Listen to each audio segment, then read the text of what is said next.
Hi, hello, good morning, happy Monday.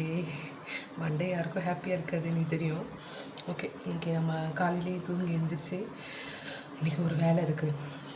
ஃப்ரெஷ்ஷாக போலாம் ஆகலை. நமக்கு இப்போ முதல் வேலை என்னென்னா, நான் இன்றைக்கி என்ன பண்ண போகிறேன்னா Chennai style chicken biryani. So அதுதான் இப்போ நான் பண்ண போகிறேன். எப்போவுமே நான் வந்து பாஸ்மதி அரிசியில் தான் பண்ணிகிட்டு இருந்திருக்கேன். ஃபர்ஸ்ட் டைம் நான் வந்து ஜீரக சம்பாவில் பண்ண போகிறேன். இது எப்படி இருக்குன்றதை நான் செஞ்சு பார்த்துட்டு உங்களுக்கு நான் சொல்கிறேன். ஓகே, நான் ஆக்சுவலி 4 டம்ளர் அரிசி எடுத்துருக்கேன். ஐ மீன் 1 kg நான் இன்றைக்கி பிரியாணி பண்ண போகிறேன். முதல்ல அரிசியை கழுவி தண்ணி போட்டு தண்ணி வச்சு ஊற வச்சிடுவேன். ஊற வச்சுட்டு ஒரு 20 மினிட் ஊறணும் சொல்லுவாங்க. இப்போ செஞ்சால் தான் நமக்கு மத்தியானத்துக்கு வந்து ரெடியாக இருக்கும்.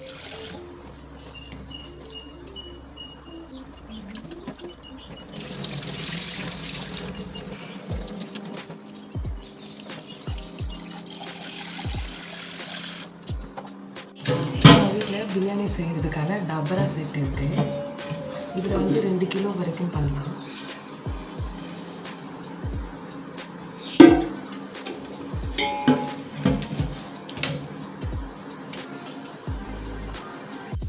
இதில் நான் மீல் மேக்கர் போட்டு பண்ணலாம் அப்படின்ட்டு பிளான் பண்ணியிருக்கேன். பிரியாணிக்கு தேவையானதெல்லாம் எடுத்து வச்சுட்ருக்கேன் 1 by 1. இதுதான் நம்ம பிரியாணியோட ராஜா சிக்கன். 2 kg சிக்கன் எடுத்துருக்கோம். ஸோ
இடையில அரிசி வந்து நல்லா ஒரு 20 நிமிஷம் ஊற வச்சு எடுத்துட்டேன். நான் யூஸ் பண்ணுற அரிசி வந்து ஜீரக சம்பா. அப்புறம் இஞ்சி பூண்டு பேஸ்ட்டு, வெங்காயம், தக்காளி, மசாலா ஐட்டம், தயிர், சிக்கன் மசாலா, நெய், அப்புறம் நான் இதுவும் கூட சேர்க்க போகிறேன். இது அப்புறம் சில்லி பவுடர், கரம் மசாலா, அப்புறம் எண்ணெய், அப்புறம் சிக்கன் எடுத்து வச்சுருக்கேன் செப்பரேட்டாக. இதெல்லாம் வச்சுட்டு இது நான் பிரியாணி பண்ண போகிறேன். இன்னும் சின்ன ஐட்டம்ஸ் இருக்குது. பட் அது நான் போடும்போது உங்களுக்கு நான் காமிக்கிறேன். ஓகே, நெய் சூடாயிடுச்சு. இப்போ வந்து மசாலா ஐட்டம்ஸ் போட்டுக்கலாம்.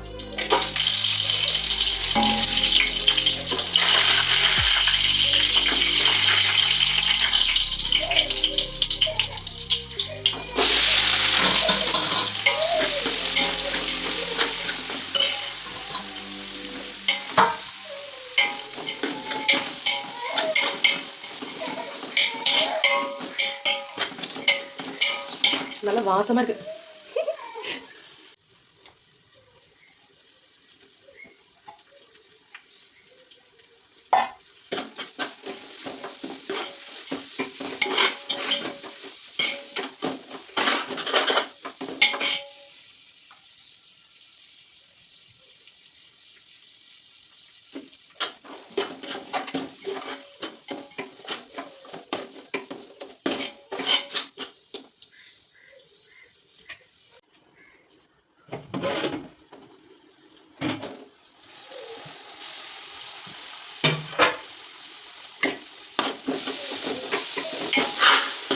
நான் வந்து மிளகாத்தூள், garam masala and then Kashmiri chilli powder இதை ஆட் பண்ணியிருக்கேன்.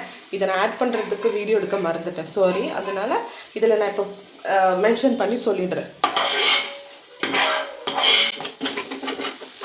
இப்போ நெக்ஸ்ட் வந்து அந்த பச்சை மசாலாவோட பச்சை வாசனை எல்லாம் போயிட்டு, புதினா அதெல்லாம் பச்சை வாசனை போயிட்டு இப்போ வந்து நான் தக்காளி ஆட் பண்ணுறேன்.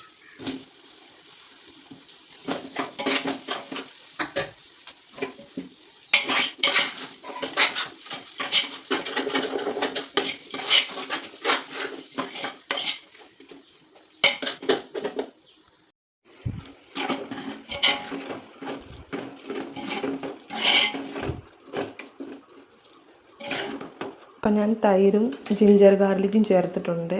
അതും ഞാൻ വീഡിയോ എടുത്തില്ല, സോറി. അപ്പോൾ അതും കൂടെ இட்டுட்டு இலக்கி கொடுக்க வச்சிரு.